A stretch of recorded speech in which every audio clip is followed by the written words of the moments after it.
बिस्मिल्लाहिर्रहमानिर्रहीम। अब मैं आपसे बात करने वाला हूँ न्यूमेरिकल के सॉल्यूशंस की। जो न्यूमेरिकल आया सेक्शन बी के अंदर, आज जो पेपर हुआ है 5 जून को, ये देख लीजिए 2023 को, ये आज का फिजिक्स का पेपर है। अच्छा, जो कांस्टेंट हमें दिए हुए हैं ऑलरेडी वो देख लीजिए, आप देख सकते हैं आरएच की वैल्यू हमें दी हुई है, एच प्लैंक्स कांस्टेंट की वैल्यू है, मास ऑफ इलेक्ट्रॉन की वैल्यू है, सी जो है वो हमारे पास स्पीड ऑफ लाइट है, और के हमारे पास बोल्ट्जमैन कांस्टेंट और एवोगाड्रो नंबर ये हमें दिया हुआ है।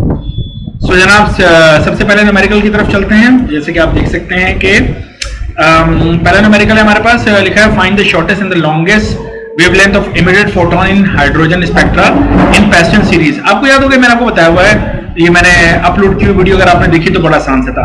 सीरीज का नाम आपको बताता है एनएफ की वैल्यू, तो लैमन बामर पैस्टन नंबर 3 पर आ रहा है, तो एनएफ की वैल्यू 3 है हमारे पास। मैं सोल्यूशन आपको दिखाता हूं, फिर इसके ऊपर डिस्कशन करते हैं। सो दिस इज द सोल्यूशन, ये देख लीजिए मैंने लिखा है सीरीज पैस्टन है, इसका मतलब एनएफ की वैल्यू 3 है। लॉन्गेस्ट जब उसने वेवलेंथ हमसे पूछी है तो मैं आपको बता चुका हूं, लॉन्गेस्ट के मतलब होता है एनआई की वैल्यू सीरीज से +1 होती है तो 4 हो गई, और शॉर्टेस्ट के लिए जो एनआई की वैल्यू होगी वो इन्फिनिटी होगी हमारे पास। सो इसके बाद सिर्फ फॉर्मूला हमारे पास, फॉर्मूला है 1/λ RH 1/nf² minus 1/ni²। RH की वैल्यू हमें गिवन थी, डेटा में मैं आपको दिखा चुका हूं, ये मैंने वैल्यू वहां से रखी है NF3, और ni इंफिनिटी 1/infinity 0 होता है। सो ये पूरा खत्म हो गया, इसका मतलब है इस वैल्यू को आपने 3 का स्क्वायर 9 से डिवाइड किया, और फिर ये 1/λ है, क्योंकि आपको लैम्डा मालूम करना है, इसको रिवर्स कर ले, तो आपने रिवर्स किया। सो दिस इज योर, ये मैंने कौन सी वैल्यू निकाली है, शॉर्टेस्ट वेवलेंथ की वैल्यू मैंने निकाली है। लैम्डा मिनिमम मुझे लिखना चाहिए था, लेकिन ओके कोई मसला नहीं। लॉन्गेस्ट वेवलेंथ के लिए मैंने आपको बताया एनआई जो है वो सीरीज का +1 हो जाता है, तो एनआई की वैल्यू 4 हमने पुट की। सिंपल, ये पूरी वैल्यू को आप कैलकुलेटर में रखें, जो आंसर आएगा वो 1/λ का होगा, तो आप उसको रिवर्स कर लीजिएगा, ठीक है। सो ये न्यूमेरिकल का सॉल्यूशन था, दोनों वैल्यूज को मैं आपको दिखा देता हूं। So these are the value 8.256 exponent -7, this is your shortest, and 1.887 exponent -6, this is your longest, ठीक है। अब नेक्स्ट की तरफ चलते हैं। सो नेक्स्ट हमारे पास जो क्वेश्चन था न्यूमेरिकल का नंबर 3, एक्सरे जिसकी वेवलेंथ हमें दी है, लैम्डा दिया हुआ है, कॉम्प्लेक्स स्कैटरिंग प्रोसेस में यूज हो रहा है, find the fractional change in wavelength. आमतौर पर फ्रैक्शनल चेंज दिया होता था बुक के न्यूमेरिकल में, लेकिन इसमें फ्रैक्शनल चेंज हमें मालूम करना है, और जो स्कैटरिंग एंगल है वो हमारे पास 120 दिया हुआ है। सो लैम्डा दिया हुआ है, स्कैटरिंग एंगल दिया हुआ है, लेट्स सी के सॉल्यूशन किस तरीके से होगा हमारे पास। सो जनाबे आली, हम देख सकते हैं कि ये रहा क्वेश्चन हमारे पास। लैम्डा की वैल्यू जो गिवन है हमने लिख दी, फ्रैक्शनल चेंज इन वेवलेंथ मालूम करना है, थीटा की वैल्यू 120 है। पहले मैंने इसको ऐसे कर लेता, फिर मैंने इसको कैंसिल किया, क्योंकि हम बाकायदा फॉर्मूला यूज करेंगे delta lambda H/m0c 1 minus cos theta. H की वैल्यू हमें गिवन में डेटा में दिया हुआ है, मैं आपको दिखा दूं ऊपर, ये देखिए एच की वैल्यू भी दी हुई है। m0 basically the rest mass of electron है, ये है रेस्ट मास ऑफ इलेक्ट्रॉन, और c भी दिया हुआ है, तो इसलिए मैंने इसको सबको यूज कर लिया था। सो h की वैल्यू मैंने रखी, m0 की लिखी, c की वैल्यू लिखी, 1 माइनस कॉस एंगल थीटा मैंने पुट किया। सो ये मैं डेल्टा लैम्डा निकाला, लेकिन मुझे डेल्टा लैम्डा नहीं निकालना, मुझे निकालना है फ्रैक्शनल चेंज इन वेवलेंथ। जो फ्रैक्शनल चेंज इन वेवलेंथ का फॉर्मूला होता है change in wavelength divided by the original wavelength. So change in wavelength ये रहा, जो मैंने ऑलरेडी किया हुआ है, और वेवलेंथ गिवन मुझे जो दी हुई है डेटा के अंदर वो मैंने यूज किया, दोनों को डिवाइड किया, ये आ गया फ्रैक्शनल चेंज इन वेवलेंथ 0.013। फिर मैंने इसको लिखा है percent fractional change in wavelength. अब बहुत सारे स्टूडेंट बोलेंगे हमें कैसे मालूम, परसेंट मालूम किया, ये मैंने एहतियातन किया है, एग्जामिनर को लिखना चाहिए था, ये उसकी गलती है, इस पे नंबर आपके नहीं कटने चाहिए, ठीक है। तो बहरहाल इसको मैंने मल्टीप्लाई बाय 100 करके 1.38% चेंज मैंने लिखा है। सो अगर आपने नहीं लिखा ओके, कोई इशू नहीं है। नेक्स्ट हमारे पास दोबारा से पीछे की तरफ आता हूं, जो है न्यूमेरिकल, वो है जनाबे Ali number 5। The half life of polonium हमें दिया हुआ है 140 days है, what percent does its activity decrease per week, कितने डिक्रीज होगी। अच्छा, अगर आपको याद हो ये बुक का न्यूमेरिकल है, डिक्टो न्यूमेरिकल है, जैसा बुक में दिया हुआ है एग्जैक्टली वैसे दिया हुआ है, लेकिन फिर भी मैंने इसका सोल्यूशन कर दिया है। ये देखिए हाफ लाइफ दी है 140 days, percent change in activity per week पूछ रहा है। ये जिस मेथड से मैंने किया है, मैंने अपनी YouTube की वीडियो में ये मेथड नहीं डाला हुआ था, लेकिन ये मेथड भी एक्सेप्टेबल मेथड है, तो मैंने यहाँ से इसलिए कर दिया कि बहुत सारे लोग YouTube पे पूछते हैं कि आपने 2 मेथड कहा था, एक तो अपलोड किया दूसरा नहीं किया, तो ये दूसरा ही है। सो हाफ लाइफ है, नंबर ऑफ वीक्स मैंने निकाले हैं, 140 डेज को 7 से डिवाइड करेंगे, क्योंकि 7 days is equal to 1 week. So 140 को 7 से डिवाइड किया, 20 वीक्स आ गया। सो टी हाफ का फॉर्मूला 0.693/λ है, और लैम्डा को मैं इस तरफ ले गया, टी हाफ को यहाँ ले आया, टी की हाफ की वैल्यू 20 मैंने पुट की। सो दिस इज मेरे पास 0.03465 आ गया। और percent activity per week, percent का मतलब है कि बस जस्ट मल्टीप्लाई जो आंसर है इसको 100 से करना है। सो 3.465%, that's it, this is your answer. Okay, दोबारा से न्यूमेरिकल पे आते हैं। अगला जो न्यूमेरिकल है हमारे पास वो है, देखिए नंबर 6 के अंदर वो कह रहा है कि calculated temperature at which route mean square speed of nitrogen molecule is 3300। Unjustified question है। इस क्वेश्चन में एक डेटा की कमी है जो एक एग्जामिनर नहीं दी, और वो ये नहीं कह सकता कि ये आपको मालूम होनी चाहिए। This is wrong, this is a mistake. आज तक जब भी ये क्वेश्चन एग्जाम में आया है तो जो मॉलिक्यूल होता है उसका मास हमें गिवन होता है, और अगर मॉलिक्यूल का मास गिवन नहीं होता तो मोलर मास गिवन होता है। तो मोलर मास से हम एक मॉलिक्यूल का मास कैलकुलेट कर लेते हैं, बट अनफॉर्चुनेटली इस न्यूमेरिकल के डेटा में मोलर मास गिवन नहीं है, जो कि नाइट्रोजन मॉलिक्यूल का 28 बनता है हमारे पास। एक नाइट्रोजन 14, तो 2 मॉलिक्यूल का मतलब 28। दिस इज रॉन्ग, ये इस क्वेश्चन के डेटा के अंदर गलती है, नोट कर लीजिए आप तमाम लोग। ओके, सो जनाब अली चलते हैं इसके सोल्यूशन की तरफ। जनाब अली इसका सोल्यूशन क्या होगा? तो सोल्यूशन ये रहा इसका सोल्यूशन। हमने कहा कि हमें टेम्परेचर मालूम करना है, रूट मीन स्क्वायर स्पीड दी हुई है, मैंने लिख दी है। आरएमएस का मैंने फॉर्मूला लिखा है, √3 kT/m, आपको मालूम होगा ये। सो स्क्वायरिंग बोथ साइड की स्क्वायर आ गया, यहाँ से रूट कैंसिल हो गया, मुझे टेम्परेचर निकालना है तो मैथ्स को उधर जाके मल्टीप्लाई किया लेफ्ट हैंड साइड पे, 3 के जो राइट हैंड साइड पे वो लेफ्ट हैंड साइड पे जाके डिवाइड हो गया, तो ये फॉर्मूला बन गया। अब इसमें m मेरे पास नहीं है, सो m ये मैं पहले k की वैल्यू निकालने वाला था, लेकिन मैंने डेटा में देखा है उसने k दिया हुआ, आप देखिएगा बोल्ट्जमैन कांस्टेंट मैंने शुरू में पढ़ा है। सो k चूंकि डेटा में गिवन है, सो हम डायरेक्टली मूव कर रहे हैं m मालूम करने के लिए। और अगर आपने वीडियोस देखी हुई हैं तो हमने बताया है कि मास कैसे निकालते हैं, मोलर मास जो कि 28 है, इसको डिवाइड करते हैं 6.023 10⁻26 से। प्लीज याद रखिएगा, मैं भी डायरेक्ट आपको सोल्यूशन बता रहा हूं, अगर आपने बहुत थ्योरीज की देखनी मैंने ऑलरेडी अपलोड की हुई है। 26 से मैंने इसलिए डिवाइड किया है कि हमें जो मास चाहिए होता है वो किलोग्राम के अंदर चाहिए होता है। अगर मैं 23 करूंगा तो जो मेरे पास मास निकल के आएगा वो ग्राम्स के अंदर आएगा, तो मुझे ग्राम में नहीं चाहिए, मुझे किलोग्राम में चाहिए। दैट इज वाई मैंने यहाँ 26 लिखा है कि किलोग्राम से ग्राम में जाने के लिए दोबारा 1000 से डिवाइड करते हैं। सो तो ये मेरे पास मास निकल के आ गया, this is the mass of the molecule, और इसको ले जाके पुट कर दीजिए इस इक्वेशन नंबर 1 में, यहाँ m की जगह पे, ठीक है। सो जनाब अली ये आरएमएस की वैल्यू, ये मास की वैल्यू 3 के गिवन है, सारी वैल्यूज मैंने पुट की। सो ये मेरा टेम्परेचर आ गया 12228.36 केल्विन के अंदर आया है। जी हाँ, बी केयरफुल, जवाब केल्विन के अंदर आया। फिर मैंने एहतियातन क्या काम किया, और करके इस केल्विन को मैंने इसमें से माइनस कर दिए 273। तो जब आप 273 माइनस करते हैं आंसर डिग्री सेल्सियस में हो जाता है। ये मैंने एहतियातन किया, अगर आपने ये काम नहीं किया परफेक्टली ओके है, कोई मसला नहीं। एग्जामिनर को लिखना चाहिए कि give your answer in degree Celsius. अगर आपने नहीं लिखा तो मैं आपको 10 दफा बता चुका हूँ कि what ever you give your answer in exam that must be in SI units. So SI unit of the temperature is kelvin, so if you give your answer in kelvin तो बिल्कुल ठीक है। Okay, so this is the solution. Next numerical जिसकी तरफ हम move कर रहे हैं वो है हमारे पास 6 हो गया हमारे पास, नंबर 9। ओके, मशहूर जमाना किस्म का न्यूमेरिकल है। एक पार्टिकल है जिसका चार्ज हमें दिया है, Q की वैल्यू दी है, मास भी उसने गिवन दिया हुआ है, मोशनलेस। चैप्टर नंबर 12 में बता चुका हूँ, ये मशहूर जमाना किस्म का न्यूमेरिकल है, बहुत रिपीटेड है। और हॉरिजॉन्टल प्लेट के दरमियान 5 सेंटीमीटर से मीटर में कन्वर्ट करना है लाजमी, डिवाइडेड बाय 100। तो find the potential difference. So number 9 का सोल्यूशन मैं आपको दिखा देता हूँ जो मैंने किया हुआ है, ताकि आपके पास आ जाए नंबर 9 का solution. Okay, this is number 9। मैंने लिखा है कि जो फोर्स है electrostatic force that will be equal to the weight, ये मैं ऑलरेडी सब एक्सप्लेन कर चुका हूँ। सो इलेक्ट्रोस्टैटिक फोर्स का फॉर्मूला EQ होता है, वेट का फॉर्मूला mg होता है, ये मैंने यहाँ पे लिख दिया, रीजन दे दिया, ठीक है। उसके बाद E जो है वो V जो बराबर होता है वोल्टेज, वो ED की होता है, तो मैंने E की जगह पे V/D, इस E की जगह पे V/D पुट कर दिया। सो पूरी इक्वेशन मेरे पास बन गई है। चूंकि मुझे वोल्टेज मालूम करना है, D को वहां जाकर मल्टीप्लाई करा दीजिए mgd, और Q मल्टीप्लाई वहां जाकर डिवाइड करा दीजिए, ठीक है, ये हो गया।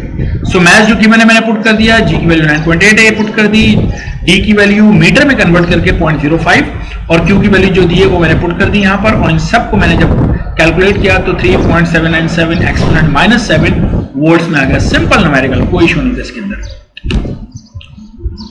Okay, let's move to the next numerical. Next numerical है हमारे पास है कौन सा है जनाब, नंबर 12। नंबर 12 में आप देख सकते हैं, find the speed at which mass of the particle will be double. किसका डबल हो जाए भाई? रेस मास का डबल हो जाए। एक इलेक्ट्रॉन है, उसका रेस मास है, उस चले इलेक्ट्रॉन नहीं है, ओके वट एवर, उसने पार्टिकल का नाम तो नहीं लिखा, लेकिन जो भी पार्टिकल है उसका रेस मास क्या होता है m0, वो डबल हो जाए तो जो नया मास होता है वो रिलेटिविस्टिक मास कहलाता है, जिसको m लिखते हैं simple. So m is equal to 2m होना चाहिए, ये कंडीशन थी। तो इसके सोल्यूशन की तरफ जाते हैं नंबर 12 के। सो नंबर 12 के जो सोल्यूशन है वो है हमारे पास जनाब अली, ये मैंने लिखा हुआ है, हमें v मालूम करना है, स्पीड क्वेश्चन मार्क, और गिवन मैथ मेरे पास क्या है, रिलेटिविस्टिक मैथ आप देख सकते हैं मैंने 2m नॉट करके लिखा हुआ है। ओके, सो उसके बाद हमने क्या किया जनाब अली, हमने मैथ्स वेरिएशन का जो है वो फॉर्मूला यूज किया, m is equal to m naught upon Lorentz factor, ये पूरा आपको पता ही होगा। ओके, सो m हमारे पास रिलेटिविस्टिक मैथ्स रेस्ट मैथ्स का ट्वाइस है, वो मैंने लिख दिया, m नॉट से m नॉट कैंसिल कर दिया। सो 2 इज इक्वल टू यहाँ पे क्या बचा m1 और नीचे सारा लॉरेंस फैक्टर। सो मैं इस पूरे रूट को उठा के लेफ्ट साइड पे ले गया और 2 को राइट हैंड साइड पे लाके डिवाइड करा दिया। फिर इस रूट से जान छुड़ानी है, स्क्वायरिंग बोर्ड साइड किया तो 1/2 पे स्क्वायर आ गया, या 1 minus we square upon C square. So 1/2 का स्क्वायर आप जानते हैं 1/4 होता है, और उसके बाद ये minus we square upon C square यहीं पर रहने दिया हमने, 1 को वहां ले जाके माइनस किया, रूट सॉरी एलसीएम लेके इसको सॉल्व किया तो माइनस 3/4 और इस माइनस से इस माइनस को कैंसिल कर दिया। Okay, so v square upon सी स्क्वायर 3/4 हो गया, सी स्क्वायर डिवाइड है वहां ले जाए तो ये सी स्क्वायर हो गया, ये वी स्क्वायर की वैल्यू आ गया। हमें वी चाहिए, मैंने स्क्वायर हटाया तो रूट लगाया, 3 का जो रूट है उसको मैंने √3 रहने दिया, 4 रूट से बाहर आके 2 हो जाएगा, लेकिन 4 डिनोमिनेटर में तो डिनोमिनेटर में 2 हो गया, सी स्क्वायर रूट से बाहर आके सी हो जाएगा। इस तरीके से न्यूमेरिकल हम सॉल्व करते हैं, सी की वैल्यू पुट करने की जरूरत नहीं है, आमतौर पर इसी तरह जवाब देते हैं। हो सकता है कोई बच्चा कहे कि मैंने सी की वैल्यू पुट की है, अगर आपने की है और वेलोसिटी निकाल के दिखाई है, ओके है, कोई इशू नहीं है, कोई मसला नहीं, लेकिन अगर आपने यहां तक भी किया है ये फिर भी बिल्कुल ठीक है।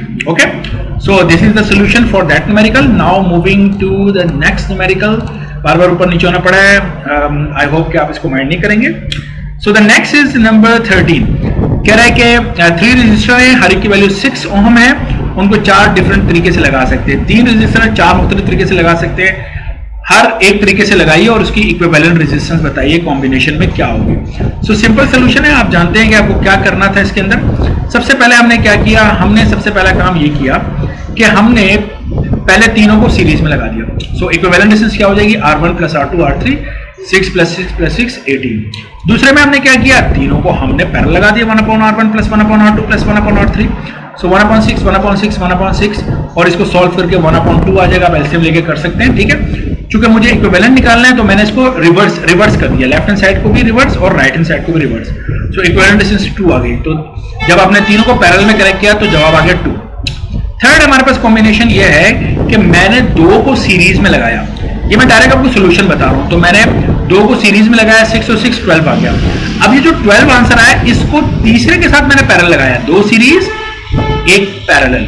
ओके, सो अब पैरेलल कॉम्बिनेशन फाइनल आंसर में जा रहा है, तो 1/12 ये जो आया 2 सीरीज में लगाए थे और 1/6 तीसरे के साथ जो मैंने पैरेलल में लगाया। ठीक है, तो इसको एलसीएम लेके सॉल्व किया, 1/4 और पलट दें इसको तो 4 आ गया।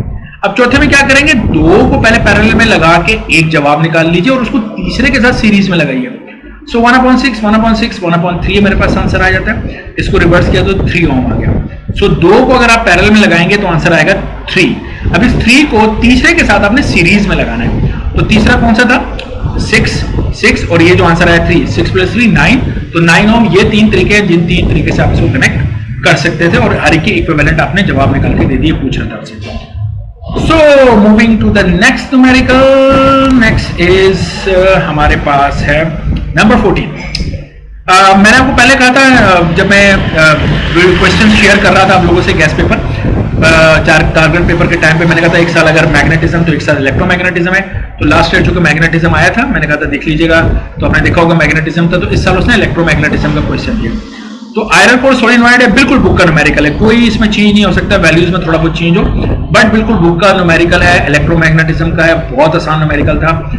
Number of turn capital N की वैल्यू 400 है, एरिया 4 सेंटीमीटर स्क्वायर को मीटर में करना है। ओके, करंट आई की वैल्यू 2 एम्पियर दी है, बी की वैल्यू खुद उसने लिख दिया है बी करके। ओके, और वो कह रहा है कि ईएमएफ ई की वैल्यू मालूम करो, time 0.1, self inductance capital L, इसकी वैल्यू मालूम करनी है। सो मैं आपको सोल्यूशन दिखा दूं कि सोल्यूशन क्या है हमारे पास जनाब। सो दिस इज अ सोल्यूशन, आप देख सकते हैं मैंने डेटा पूरा बनाया हुआ है। Number of turn 400, 4 centimetre square area है, इसको मीटर में किया तो 4 एक्सपोनेंट -4 मीटर स्क्वायर।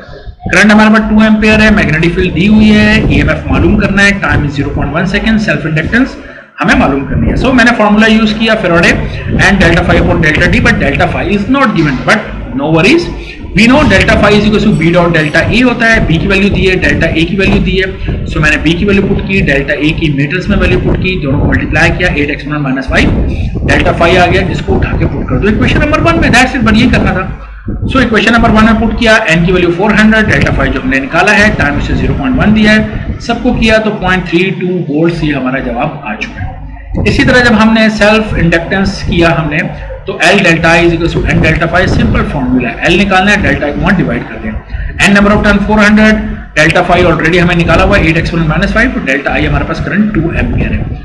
सबको हमने डिवाइड किया तो 0.016 and the unit is Henry. That's it, this is all the numerical. और मैंने आपको बता दिया है कि जहां पर डेटा में उसने गलती की उसको मैंने बता दिया आपको उस क्वेश्चन के अंदर। सो उस क्वेश्चन को आप अपने ध्यान में रख सकते हैं, ठीक है, ये एक गलती है और एग्जामिनर को क्वेश्चन नंबर 6 में मोरल मैथ्स देना चाहिए था। उसके अलावा मैंने बाकी इसमें जो थ्योरी का क्वेश्चन है उसको गौर से मैंने पढ़ा नहीं है, बट आई बिलीव सो के जिस तरह ये बायोमेटालिक थर्मोस्टेट आ गया, बिल्कुल out of the way question आ गया, बहुत आसान है। लेकिन फिर वही बात है, एक पेंसिल उठाना बहुत आसान है, लेकिन अगर आप अपना हाथ बढ़ा के उठाना चाहेंगे तो उठाएंगे ना। तो अगर आप हाथ से उठाना ना चाहें या पाँव से उठाना ना चाहें या मुंह से उठाना ना चाहें, तो it will be very difficult or almost impossible to pick up the pencil. So it doesn't matter the question is कि how much the question is easy.